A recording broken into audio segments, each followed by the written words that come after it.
Two passengers on board the Delta Airlines flight that crash landed here at Pearson Airport in Toronto are now seeking legal action. A Toronto law firm is working the case and expects more passengers will join. A lawyer tells me these survivors not only suffered personal injuries, but psychological trauma too.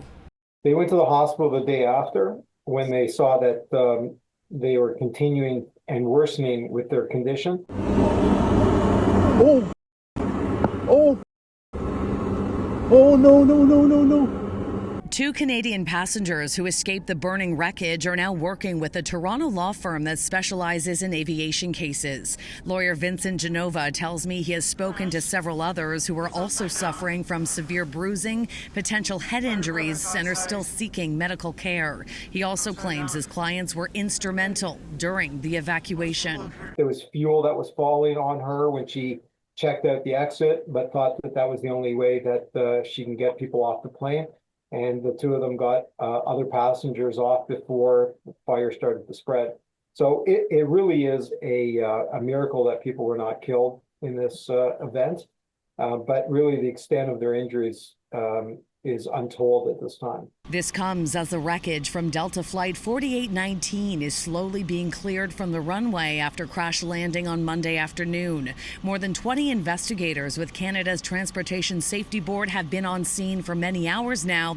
The only update we've received so far is that the cockpit voice recorder and the flight data recorder are now being analyzed. They've got a lot of information to sift through, which will provide the answers that we're going to need to be able to determine what exactly happened and how to prevent this from happening in the future.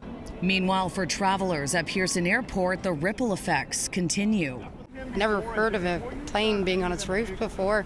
We were just dumbfounded. Kim and her husband had landed on the very same runway just a couple of hours before the crash and witnessed the smoke and flames while waiting to board a connecting flight back to New Brunswick. But you've been stranded for 3 days now. Yeah, and 6 hours on hold trying to get rebooked, and that's a long time to have a phone in your ear and waiting in lineups that I've never seen before. 2 of the airport's 5 runways remain shut down to accommodate the investigation and cleanup, and this comes on the heels of back-to-back snowstorms that already snarled operations. Airlines have had to rejig their schedules. Air Canada, for example, is reporting that almost 1,300 flights have been canceled over the last 6 days. Is it say on time right now? Said on time yesterday until boarding time, and then it got cancelled as we were about to board. Oh man. So yeah, fingers crossed. And those delays continue to mount. Sunwing is now reporting that southbound flights are being canceled to prioritize the safe return of customers who have been stuck in destinations for days now with very limited hotel capacity. The airline says that full refunds are being offered for those canceled vacations. At Pearson Airport in Toronto, Shauna Hunt, City News.